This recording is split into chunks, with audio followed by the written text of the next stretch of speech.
There we are. Hi. Hello. Welcome back to All Things Acura. This is Matt. And I'm Justin.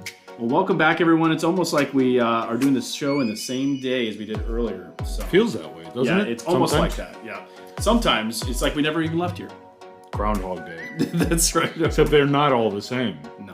Which sometimes is a good thing. Yeah, that's right. I mean, absolutely. that's what makes it an interesting world we live in. Yeah, the auto world.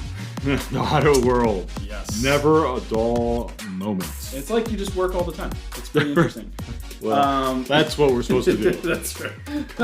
Right. So following up on the Integra, we got the information out. I know we really had some talking in that. Yeah. We figured that was going to be the case with the Integra. The excitement.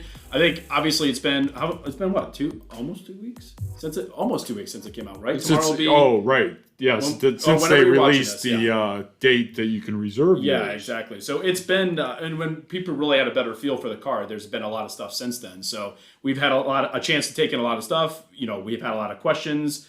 And we hope to answer those, obviously. That's kind of what our goal is of this show. Our goal is today to basically talk a little bit about the Integra, go over some of these viewer comments and questions with you guys. So, again, thank you guys so much for that input. It always helps us out and how to shape the show. And then we want to talk a little bit about production and a couple other quick little tidbits like why buy now and, yeah.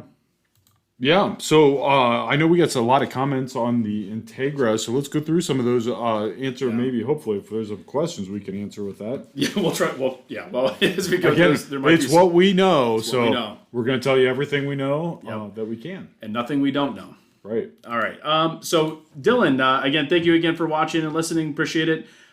This is a quick, easy one. So, he was hoping for red exterior with orchid interior. You can get that. Now, obviously, originally you could not. Yeah, and I think we had talked about it a little bit in the when we went through all that. The orchid wasn't available with the red before, and I think that's going to be a neat combination. Yeah, it is only on the A-Spec package with the technology, so just keep that in. Well, maybe not. Well, that's interesting. Oh no, it's with both. It's with both. Yeah, just not the regular Integra. Right. So that color combination is available, which actually I think will look really good. Yeah. Again, remember that the 4 options that they have on Acura.com right now are not the only color options that will be available. Those are just what they have available for the initial launch. There will be more colors coming soon, and I'm not sure when they're going to open them up on Acura's site, but it probably won't be too long. They might wait for the initial on-sale date of the car, so just be aware that could be, again, going back to not knowing the time, we're really, all arrows point towards mid to end of May would be the on-sale date. I think the latest, barring any more disasters in the world and things to set it back, would be the beginning of June. And they might not release or put those other colors on the website till then, Matt. I know we've had cars too that they release, and then we technically, like, we'll have one here and we can't even sell it till June. Well, with the RDX, what was that, like August 1st or something like that? Oh, right, they did do that with RDX. Yeah. We actually had the car a couple weeks before. Yeah. And that might have been one of the first times they ever got the car to us well ahead of the on-sale date. Usually they go hand in hand. The cars are on the trucks on their way to the dealers before the on-sale date. They try to purposely time it that way. They could do the similar thing with this because it is a completely new model, and they might send us that car a little bit ahead of time. They do start production ahead of time. So, that car, I mean, it very well could be April, May. They start and building those, and they try to get them out so there's a volume of cars when they come on sale. Yeah, usually there's like an embargo, right, on like driving impressions, and usually that lines up, I think, with like when the people can actually buy the car. Yeah. I don't know if I've heard that information yet. So thanks for the question, Dylan. Appreciate it. And we'll just kind of keep going through Integra. So it's funny because a lot of these questions, we're going to talk about the Integra as we do this, just because some of the questions were so good. The other thing I was going to mention, and we talked a little bit about this, different packages with the Integra. Obviously what it is right now. We don't know if they're going to offer different packages in the future. Yeah, we talked about that a little bit before. We don't know that these are the 3 packages that are available. Really three packages and a transmission choice on the tech package. Again, that being the regular Integra, the Integra with the A-Spec package, Integra with the technology package, and then in that top one, you have a choice of the CVT or the 6-speed manual. We don't know that they will add any packages to that as time goes on down the road. We're betting on the fact that they're maybe being a little cautious in the number of trim packages that they put out because they know that there's availability problems with components and suppliers across the board. And that could be exactly what, because we have if you're familiar with Acuras, there's other packages in the other brand or in the other models that we have. So, who knows? And obviously this year's unique. So in a normal year, who knows what would have happened with that? But speaking of packages, while we're on that subject, I don't know if you saw. Did we get a package? Did we get a package? Oh, we did see a tweet from Acura, Andrew Quillen. And I'm not sure the role Andrew plays at Acura, to be fair. I think he does handle some of their media and social facts, but he had a fun fact he put out there just the other day that said the reservations for the Integra were trending at over 70% of the manual transmission. So 70% of the people were selecting the manual transmission. And he said for historical reference, and we said, what was the last year they built the Integra? Oh, well, that would be 01. They built it from 86 to 01. That's funny. And for historical reference, that was only 50% was manual transmissions. 50%, I still think is a pretty high number. Right? Yeah. Which, over the whole lifespan of the car, that's a lot, it seems, for me. Yeah, for sure. I mean, who knows, what that 70% is going to tail off to as in the next couple of years. Could be down to 0 for all we know. Who knows? Right. If you guys stop buying them, they'll stop building. That's right. And it's funny because I know I talked a little bit this last time. It's like that excitement for a manual transmission. It's like, well, God, like in the next 4 or 5 years, if there's electric cars, you won't be a... Right. Manual transmission is not a thing. So. Right. There's no manual on an electric car. Well, I did hear there was one. I can't remember the manufacturer, but they're going to try to. They're going to try to do that. Yep, they're going to try to do that. I don't know what that means or what that looks like. Who knows? Well, that's similar. Without, I can't remember which one it was. It might have been like a Hyundai or something. Go down the rabbit hole. I think I did see that same thing now that you mention it. Yeah. And that's similar to them putting speeds or paddle shifters in a CVT. Again, they're simulating. That's true. Yeah, similarly weird. All right, the next, this is a long comment. And this is awesome. Really great comment and some questions in there. It's just some really good stuff from Plasma Day Deal. I'm not going to try to say that, but anyway, so appreciate you giving us a nice long information and nice long comments too. But anyway, great to hear about the Integra. He talked a little bit about they haven't really showed all of the options and accessories. I know in that the last one about the Integra that we had, we did talk. I think we talked a lot about the accessories in there, but I don't know. I think that's all they're offering. I should go back and try to find that page here. I do have a list of some of the accessories, Matt, because we had a pre-order for the Integra, so. Those accessories, we do have a list of all those accessory items. Maybe you could put it up. We could share that. I will make a note of that. We'll share that for in one of the next episodes. Yeah.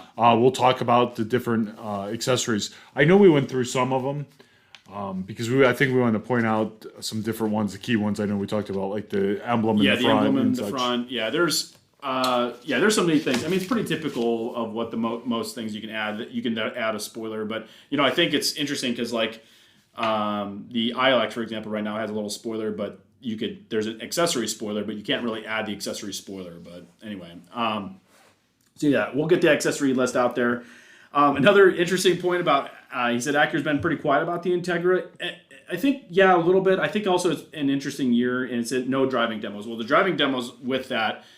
Those can't come out until the embargo is lifted, which I don't know the date for that. So you might see some videos online where people are at the Integra.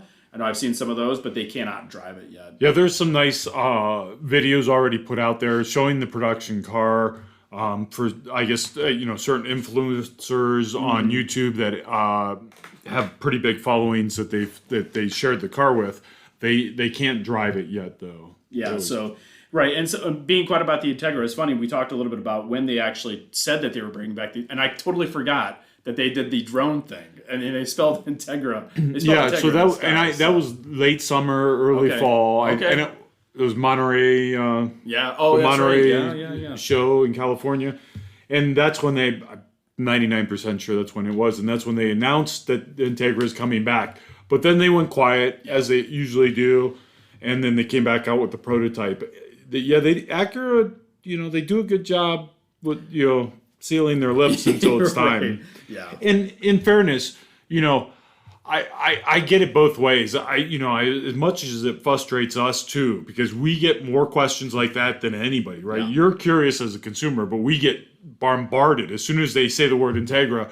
Yeah. The phone rings 20 times, and what do you know? What do you know? What kind of stuff's can come? When's it coming? Right. And we don't know any of that stuff. But conversely, on the other side of that, I was walking past the TV in the waiting area, and twice today. Now, granted, the coffee machine's there, so I was there maybe a few times. Yeah, that's right. Yeah, that's knows? fair. We can't. And I walked past that TV twice, and both times I saw a commercial on Chevrolet's electric truck, and they're promoting this, and well, that truck is several years away. Yeah. I mean.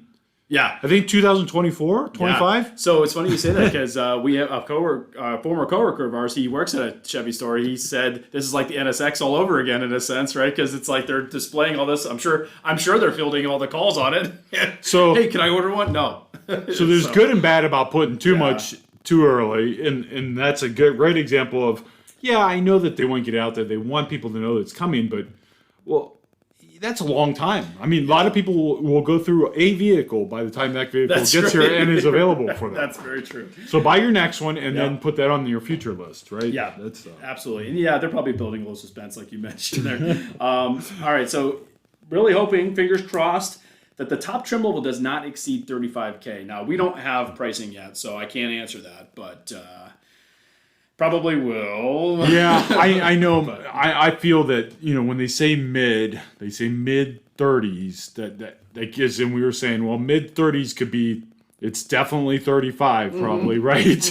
They won't go, even though 34 could probably be mid. It'll be 35, and I think they could bump. If you really stretched it, 36, 37. 37.9 is probably the top. Is probably the top of like what you could consider mid still. Yeah. So I would be not surprised to see that car somewhere between 35 and 37. We have no idea. They're not going to tell us that, so we don't know. But hopefully they can keep it in there. If they did 35.9 plus the destination fee, you'd be at just under 37, and I think that would probably be the right place to land. Oh yeah, and that's probably the case. I mean, and he was just also saying that it should have more power at those numbers, and I don't know. I think it looks like a handsome car. It looks nice on pictures. We'll have to see it in person, and and if you think about it, if you get a tech package ILX right now, with the tech package ILX, I think is $35,000. The tech package ILX you're going to be real close to it. Yeah, it's like 30. I think it's 30.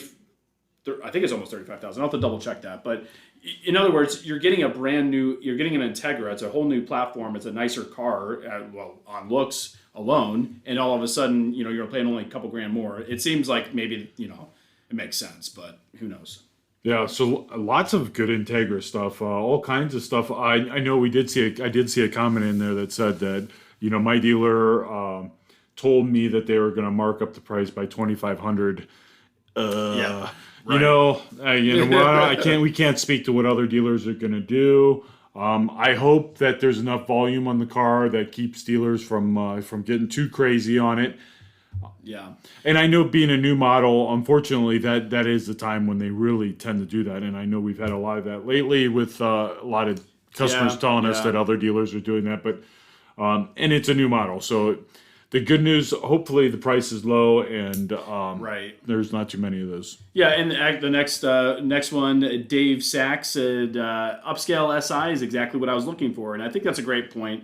Obviously it's going to have the performance of what a Honda or Civic Si is going to have, but it just looks nicer, right? Just like we talked about before, like a Civic in a tuxedo, which is fine. I mean, it looks nice. If you're someone that wants to have that look, and I think Acura really did a good job, and I think so far their marketing with this has been really good for who their target audience is.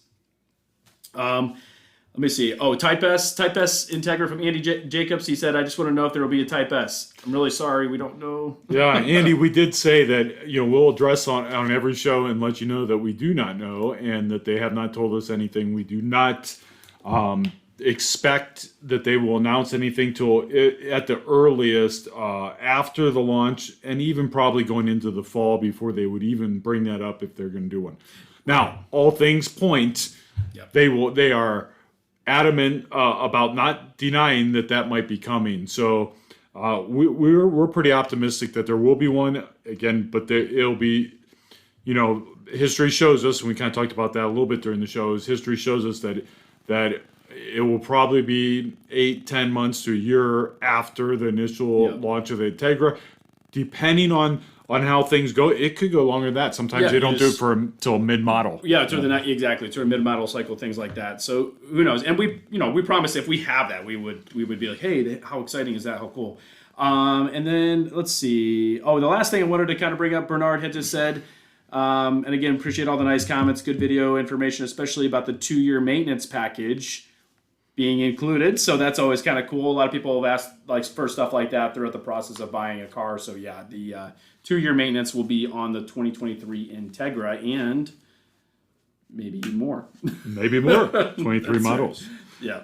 So anyway, so appreciate all the comments, things like that. Obviously, that was a lot of Integra talk. I don't know if there's anything else you want to cover with the Integra. I think that's pretty much it for now. Unless was there anything else? No, I think that kind of catches us up on what we were trying to get out with the Integra, and hopefully that gave you guys the extra news that you needed and you wanted. I know you want more. We'll give you more as soon as we get it. Like I said, there are some great videos out there on the car you can watch to at least get a nice look at it too. And one little final plug about the transition from ILX to Integra. There are still a couple of ILXs out there. Yeah, ILXs are still turning out. Production, I think through April, there might be a handful more, and then they'll be switching over. So they're still available. I know we've just gotten a few more in, and it's still a great car. You get that 2-liter with that 8-speed dual clutch transmission that everybody wanted on the Integra. You can get it, and talking about fuel economy. Great car. Yeah. Oh, yeah, for sure. And they're the premium A spec, so they look good. I think for the most part. For the most part, that's pretty much what is left that they are building. I think there were a couple premiums left in the system, but they're mostly all premium A spec. Yeah, a great car for a lot of value there. So just that way, no one forgets about it. I don't want everyone to push it under the rug. I always kind of feel bad for the ILX. It's always been that car that people really like, but no one wants to look at right away. So. Yeah, so we still have some of those left. I know there's still some out there, and there's still 1 or 2 left trickling into the system. One thing we did want to talk about is production. All the things going on in the world, we're trying to remain optimistic. But Matt, I do have some ugly news for everybody. No, come on. We don't. Well, maybe it's not ugly, but the dates are starting to slide again. We were moving along, and we were so optimistic on the last one, I think. Did they change these two? And I didn't go back and listen to it. But I'm just not going to look at that. Right. The date we were seeing things start to really move. The trucks were coming in volume, and they still are coming pretty good for the ones that are built. Now, everything else that got in the system started to slide, and we've seen some dates move a month to a month and a half, and I think we had an RDX in there, Matt, that actually... Yeah. That moved almost 2 months. Yep. So let's rattle real quick through what was available to order, and that's what some of these dates we'll talk about. As far as production's concerned, MDX is the big news here. So that order that we did just last week was the final allocation for the 22 Acura MDX. Meaning that anything we order past there will be 23 models. So everything that's in the system is what's in the system for 22. So even if you placed an order, it doesn't mean that order got fulfilled within the amount of cars that they had available. we had a pretty good chunk of cars that we could order, but they were very limited on what we could do with them. In other words, the packages were kind of fixed. And again, they're just trying to maximize what they can build. And we feel bad. There was no way for us to like know that. And like it, you know, you might have had a deposit at a certain dealership, and they might have tried to order you the car, and they just couldn't, right, for a number of reasons. So I know that we had the one gentleman that had his hashtag Scott's MDX watch. I forget how long he said he had waited. Yeah, hopefully Scott's is getting built sooner than later. And maybe this doesn't affect everybody, because I know we still have some coming, and by the dates we still have a decent amount coming in the next 2 to 3 weeks. But what went into the system after that seems to have been pushed out farther. So what we ordered last week was May production and May build, meaning that it could get here, you know, depending on what was built in May, it could get there in May, or it could roll over into June. Mm-hmm. But what we saw in the last week or so, Matt, I think, and that's what we were talking about, is some of these dates that were even supposed to be May get pushed into June. Yep. Because there were no June dates on our sheets, and now there's all kinds of June. Saw those 6s pop up, and I go, okay. Yeah, so all kinds of June stuff. So we had a decent allocation of upper trim level MDX is what was in the system. None of the entry level, or what they call the lower allocation MDX, were available in the system for the last order. Mm-hmm. And that kind of was across the board. RDX was similar. All the upper trims is what was available to order. And again, that same thing, that's all supposedly May production, which is RDX here. Yeah. RDX. So, you know, what's interesting, a lot of those really... Did you see it? We go from April to June. So yeah. I don't know what's happening in May. Like, oh. You see? Yeah, you see? So I didn't. That's that one. Yeah, just keep sliding out there. Keep sliding. Boy, I thought winter was over and we weren't gonna just slide around anymore. We're gonna slide right into the rest of the year. So we'll get off that soapbox. Yeah, I didn't know that was the case. TLX, here, we did get some, we were able to order some TLXs, both in the two-wheel drive and all-wheel drive. I do not have good news to report on the Type S TLX, and I know a lot of people have been asking about it. We have a whole bunch of them, and those dates have not moved much. However, I'm getting word back from the zone that those dates might move. They are having chip problems with the Type S vehicles. In other words, again, back to... if you watch our previous show. If they come in and out in that order, we talk a little bit more about the chips and what's available in cars. And if it's not out now, it will be out soon. We talk about the availability, how many trips are going in the car. They're struggling on these cars because, again, that car, it's got a lot of tech, a lot of equipment, a lot of chips, and it's hard to get them out. And so, unfortunately, I hate to be the one to be the bearer of bad news, because we were so optimistic last time, and a lot has changed. Yeah. A lot of things have changed in the world since we had that last show. Yeah, that's true. Actually, basically 2 weeks ago is when. Well, was it 2 weeks ago when we talked about that a little bit, or maybe further? But could have been. It might have been further. So but. I mean, I think everything has changed since then. So yeah. So I don't bring a lot of good news with that. The good news maybe is that we're still getting orders in the system, and they're still trying to fill the system more so than before. Mm-hmm. Bad news is a couple of those things that were in there have moved. Now, every once in a while, we're seeing cars still get built and pop ahead of where they were at. And so we're just crossing our fingers that they're trying to give us maybe a little more bleak outlook, and then cars coming in. It's day-to-day availability, what's going on out there right now. There's all kinds of things that are constraining the production, chips being obviously a huge piece of that. Absolutely. We talked a lot about that in the show about the chips. So the best thing to do, obviously, just get in contact with your local dealer. Have them give you whatever updates you can. If you have a salesperson on it, don't be afraid to call them and ask. Or we try to do what we can to update people, but it's not always fun to call people with news saying, "Hey, guess what? Your car has been pushed back a month or so." Just for a lot of reasons. So just make sure you get with your local dealer, figure that out, and I'm sure they'll be. Yeah, I know on the last show, there was one gentleman that said my MDX was pending in transit for quite some time, and I will speak to that just because our last batch, we had 14 cars pending in transit.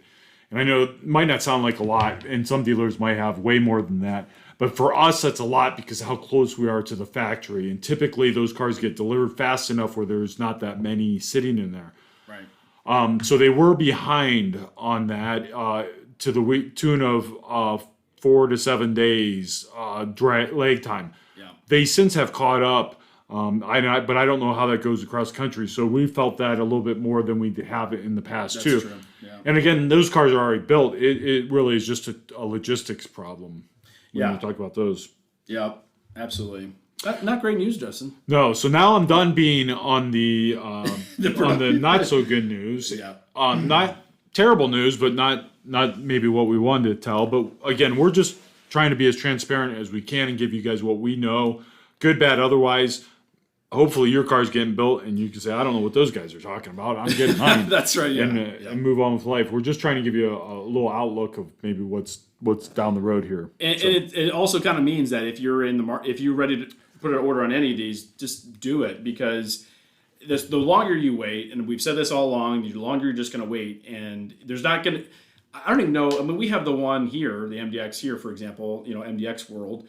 And we still have people call in saying, hey, I would like to get one either now or soon. And it's like, well, there could be some out there. I don't know. It's probably few and far between at this point. I would think that those would be orders that, and this happens, right? You can say that some of these people have been on the list since fall of last year or waiting for an MDX or TLX type S.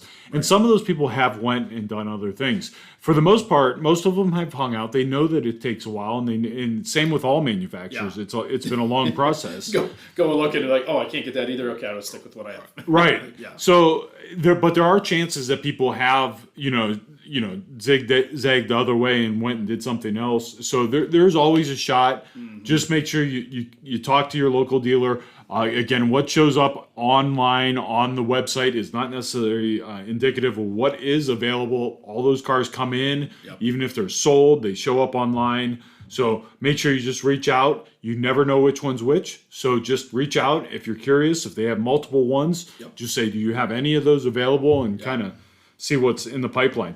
What we did want to talk about, though, and what we have been talking about a little bit as we touch on the episodes, and if you've listened to some of the shows, there's a lot of sources out there that are just telling people not to buy any cars right now. Right. If you don't have to, don't do it. And we're not completely against that. Even being in the business, we can say there's probably a lot of things you shouldn't do when making a move to buy a car right now. Yeah. However, we feel that that's a real general statement to gain your attention, and maybe you listen to some of those instead of listening to us because that's what got your attention, right? And you want a car, we're not like out there yet, so. and that's what got your attention. So you wanted a car and they tell you not to, so you're going to listen to those reasons, see if they make sense. We're going to give you the reasons that in some cases, for some people, it might make a lot of sense. And we kind of, like you mentioned, we kind of said that before, but we didn't kind of finish the thought.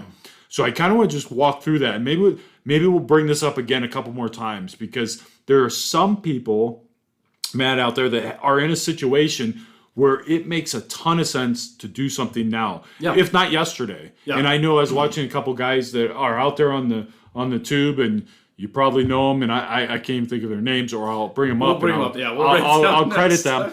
And they say all the time to not buy a car if you don't have to right now. And I don't disagree in a lot of respects. Right. But there are advantages to the market being this way right now, similar to maybe a housing market or stock market, where there's things that do make sense, and if you're in that position, you should try to take advantage of them. Absolutely, yeah. And we've done all the math for everyone, so don't worry. Yeah, so I'll rattle through a couple scenarios that I think that just completely make sense. Hear us out. You don't have to agree or disagree, and I'm not going to sell you the car, so you can take our advice and you can flush it right down the toilet, or you can say, hey, they might be onto something. Yeah. And I think that a lot of people that are coming in now might be thinking this way, and not so much on the other side of the fence and say, absolutely don't do anything. Absolutely. So, one, if your car has been totaled and you're forced into the market, you have to deal with whatever it is to get a car. Yeah, absolutely. It's hard to, and like you said, like with some of these things, they want to turn a blind eye to the fact that people still want to buy a car for whether their car's totaled, whether something happened, or maybe they're just excited to get a car. Like, don't poo-poo that. Like, let them buy a car. Right. What we've learned in the industry is if someone's already made up their mind to do something, they're going to probably do it. Yeah. Right. Who are we to tell them yes or no? Right. Yeah. Now, we can lay all the facts out. If they don't make sense, they can make their own decision. But we aren't the ones to tell them to do or not to do. Right. That's up to you as a consumer. Mm-hmm. But give you an example of the MDX, because that's the current environment, and obviously there's a lot of demand for that vehicle. It's an awesome vehicle. There should be a lot of demand for it. Yep. And it has been since day one. And now we're almost a year, Matt. Gosh, it came out in February. Yeah, 21. So it's over a year. It's over a year. So, gosh, I forgot that. I know. Yeah. Cool. So it's over a year. It's been out, and the price really hasn't changed dramatically. Now it has got some price increases, a couple of price increases through that time, but the price hasn't changed dramatically. So if we use a tech package as an example of 56.5, give or take a few dollars there, as an example of a car. If you were to bought that same car last year, sure, the MSRP was a touch lower, $1,000 or whatever it was at the time, lower, but it hasn't changed that much. Right. You weren't getting any savings on the car when it came out because it was new, even though we weren't in that market of MSRP only at the time. And today it's the same, right? And again, we're going to refer back to the dealers out there that are going to sell one at MSRP. Do your due diligence. There's enough of them out there that will. So forget about all the people asking the stupid amounts over MSRP, or question them if they will sell it, because we found out that a lot of them will if you ask. Right. So at MSRP, it's $1,000 more than maybe what it was last year, right? But you weren't saving anything last year, and you're not saving any money additional this year. So all things considered, that stayed the same, right? It hasn't got any better or worse, other than $1,000, which is just an average price of cost. Exactly. If you have a trade-in, this is where you're in the driver's seat, because all the data tells you that, from what we see, all the research we keep doing on this topic is trade-ins, or the value of pre-owned cars, depending on, I'm going to say late model. Let's stick with the 3-4 year old model. Yeah, absolutely. Yeah. Has gone up between 30 and 40% just in the last year. And you can make arguments where that's higher, and you can make arguments where maybe a touch lower. But let's just go in the middle. So if you had a $25,000 car, Matt, you're going to trade that in on your new MDX at 56.5. That $25,000 car last year today is worth $33,750. That's a lot. It's a lot. It's $8,750 more than what it was worth last year. So to use the example of why this makes sense, if you sit on the side and say, I'm not going to do anything because they tell me not to buy a car now, you're giving up, or potentially giving up, that extra value that you have there of that $8,750 that you've picked up, right? So, and you could make the argument, well, the new car might be less someday. I would argue that with the cost of things and how time goes, even if they incentivize that car, it's not going to be less than what it is today. And if it is, you're talking 3 or 4 years from now. And what's that do to the value of your car? Well, I can promise you it won't be the gap will still be bigger, right? Exactly. And that's where, obviously every situation is unique, and, take it case by case. But when you're talking, 30 to 40%, I mean, I think the lowest we saw was like in the mid 20s or something, basically overall. There was a couple, I think, that were even higher. Higher. Oh yeah. There's some models have gone up over 60%. So the delta, as one of my clients, your delta is much greater than it would have been even a year ago. So it's interesting. And I know a lot of us, talk about, well, the fear of what deals could be. Do your homework on this. There's still places out there that will supply what the MSRP is of a vehicle and what invoice amount on the vehicle. These cars, they're marked up, I mean, on a good day, 6 to 8%. And, I know that varies between brands and industries and everything else. But if you're getting 35% more on your car, and even if you could, and you're giving up that 35%, so someday you could save 5% on the new car, it doesn't make sense, right? Now, yesterday is the time. And why we can say yesterday is because this is all predicated that you take advantage of that used market that's happening right now. Exactly. And this is where, in the challenge of buying a used car, we talked a little bit about that. This is, it kind of more benefits you on a new car more than it does on a used car in some cases. Now there are some, like we talked about before, the MDX used car is a great used car to get because of that gap between that disparity between what an MSRP is and what you can buy a used one for. The MDX might be a great car, and there's a whole list of other cars that we just looked at there. But taking advantage of what you can now of your used car, I mean, why wouldn't you do that? I mean, I realize that it's hard to find a new car, but if you have the opportunity to do that, why not? Yeah, I think that the used car market is the volatile piece here, or the equation that's going to move a lot as time goes on. Will new car prices, if the MSRPs come down over time? I've never seen that in my life. As a matter of fact, I don't know that they ever will. Will they put some incentives to help move cars someday when things get caught up? Sure. Yeah. But I don't think the incentive is going to overtake the massive amount of trade equity potential value that people have right now. Right, absolutely. That's a good point because what did I read something? The guy was kind of like jokingly, we've never seen MSRPs go down, and so obviously they've been slowly creeping up, and it's like, well, if a manufacturer knows they can sell that car at MSRP now, why would they ever reduce it other than like you said, incentives and things like that? But incentives are going to be completely different. Even 2-3 years from now, I think. I think it's not going to be the same as what you saw in the past. And maybe especially at the domestic brands, Acura, we've never really had like these massive discounts on cars. Sure. So yeah, and that's a good point that you bring up there, Matt, because I think the fear of what a good deal looks like for the Acura customer is a little more clear than what it is for a Chevy buyer. Absolutely. And I'll use the example of the pickup truck, and I use that poor pickup truck a lot. I don't dislike Chevy pickup trucks, but I will say that in the fall of 20 or maybe December of 20, and when you probably look back, the employee pricing for all, they discount those trucks 25%. Yeah. Our coworker here, he could attest to that. And it's like, where is that money? So now people are paying MSRP and more. Or more, especially these Chevy trucks. They're really, and it's like, well, did they just stop giving out? I mean, that was $20,000 in incentives. Yeah. Well, where to go?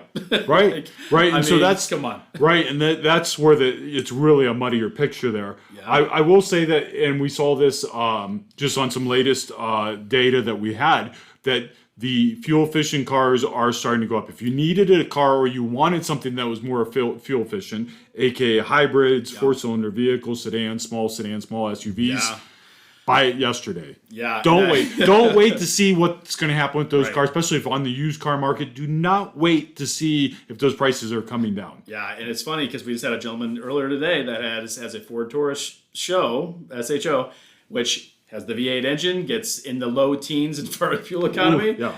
I think I don't want to be like the person that says, oh my gosh, I got to go sell my SUV right now. But I think we're going to start seeing that real close here. Yeah, I know the gas prices are already showing in the market as far as where the values. Trucks have really cooled off as far as on the used market. Again, if you have a used truck, you were waiting to see when was the right time to get rid of it. It's now. It's now. If you are planning on getting rid of it, if you're gonna keep that truck or you're gonna go buy another truck, then fine, hang on to it. But we're going to see a little slide, and I don't know that it's going to be dramatic.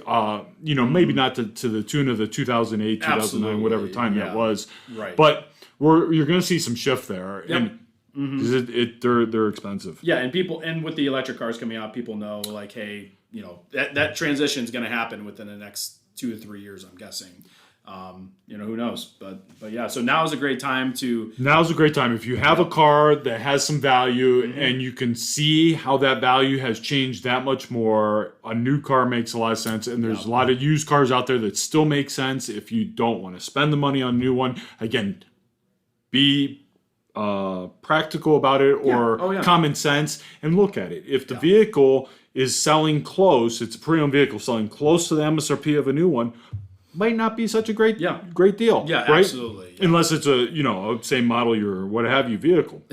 But if it's 2 or 3 years old and it's selling for the price of what a new one is, well, by golly, get the new one. The other thing to keep in mind is obviously, and it, depending on the states where you live in, there's a lot of states that have tax savings if you trade your vehicle in on a new vehicle, which can offset that difference, and maybe the new one is the same or less. Yeah, it's kind of crazy when you really. I mean, that's why like we wanted to talk about this, because you see those headlines like don't, I don't know if they say don't buy a car right now, but it's kind of like, hey, you shouldn't buy a car right now. But it's like, well, again, just overarching picture there. Just make sure you're doing your own homework. Don't. And I'm sure everyone does. I just think we wanted to make sure that we were people who want to make sure people knew. Don't just poo-poo it right away. Make sure you do your homework. Yeah, look at your situation, look at where you're at, and decide for yourself. Put the pen to the paper and do that math and say, what's this gap look like now? If the price of things go up and my car goes down, how much bigger is that gap and do I think that there will be incentives to offset that gap? Right.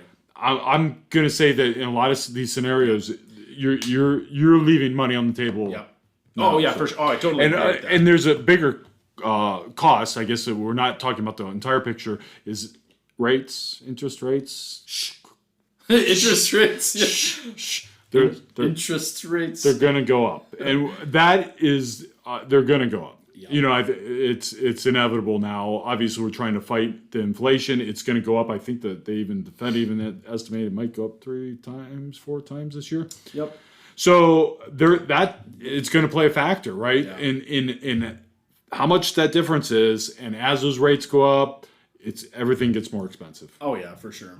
So, again, that's our take on it. Take it for what it's worth. Honda did a neat thing. Last thing we'll leave you guys with, because they opened up the new wind tunnel facility in Ohio. It is like, holy cow! Do you have that article pulled up? I have. I have it right here. It says it's 124 million. Yeah. I don't know where it's at exactly. I assume it says it's in Central Ohio. Obviously, that's where if you're not familiar with where the plant is for Honda and Acura, it's in Marysville, Ohio, which is, I think it's just northwest of Columbus, basically, is where it's at. So that's where every Acura is now built, which is really neat. But it's a $124 million state-of-the-art wind tunnel facility, ushering a new era of development testing capabilities for Honda and Acura products, as well as the company's race vehicles. So I think that's really cool. Obviously being from Ohio, living here in Ohio, that's kind of a neat thing that, Honda's. What a big company, obviously, to have right here in our backyard. That's pretty cool. They just go down the endless exhaustion when it comes to R&D. I don't even know how to put it in the words. They go to the extremes that most manufacturers don't. A lot of manufacturers go to Honda's testing facilities to test their vehicles. Matter of fact, years ago, they opened the Safety Research and Development Center, and that's in Raymond, Ohio. Yeah. And again, that is just a monster facility where they crash test all these different cars. Yeah. And a lot of manufacturers use these facilities. Honda's putting effort into them. But the wind tunnel, 120 that's huge. $1 million on a wind tunnel. But the pictures, if you guys Google it, the pictures are pretty crazy. It's like this massive wind tunnel. So what's that mean to you? They're going to make some aerodynamic cars in the future. That's right. Yeah. They've been leaving that on the table. They are shaving some. Well, and I think in general, just with Honda and Acura, I think a lot of people, everyone buys car. I don't want to say everyone. There's a lot of people who buy cars because they look fancy-ish, or maybe they have all these fancy bells and whistles. But Honda and Acura is their bones, their soul is in their research and development. Sure. They're no doubt about that. Engineering company first and a car manufacturer second. Yeah, absolutely. So if you ever get a chance, I got to check it. I haven't been down there. I got to go check it out. It is really neat. They have the Honda Museum. If you have a chance to go to that, and I don't know if it's open to the public. I don't know if you need a separate invitation, but I know people can get in there. Yeah. Lots of neat stuff in there. If you're not familiar, obviously Honda has motorcycles and power sports. They have a huge racing history, heritage that they have in there, and they also have a Honda Jet. Yeah. So a lot of people don't realize that Honda went into the jet business years ago. It's been quite a few years ago now. A couple decades at least, yeah. And so they're doing some neat things with that. They have one of the most fuel-efficient private jets that you can get. I didn't know that. There. You had a chance to drive the NSX. Yeah, well, I had a neat opportunity to go down and see that and drive the NSX when that came out at their testing facility in Raymond, Ohio. Yep. And that's a really neat place too. Speaking of, they have all different types of tracks there. They do all kinds of testing for everything there. So they do motorcycles, ATVs, they do just tons of different things. And it's really opens your eyes to what these manufacturers do and exhaust on these cars. It's unbelievable. And that's just a fraction of what they put, testing. I know Acura also has a neat facility up in Minnesota where they do the winter testing. I forgot about that. And they used to have some really neat videos that they sent us from that, doing the testing with the super handling all-wheel drive. Really neat stuff. Claudette, Minnesota, I think. Yeah. Anyway. So pretty cool stuff. Well, again, thank you everyone for listening. I think that's all we got today, and appreciate it. As always, leave any comments or questions. We'll try to answer as many as we can. Yell at us if we don't, I guess. Yeah, and if you want to learn more about the chips and you haven't watched or listened to us talk about the chips, we just talk a little bit more about what we know and just kind of break down the whole. What is a chip? What about these chips? Because I know there's so much talk about it, but it seems like we're just using this vague term and not. So we wanted to dive into it a little bit. So thanks again, and we'll see you soon. We'll see you soon.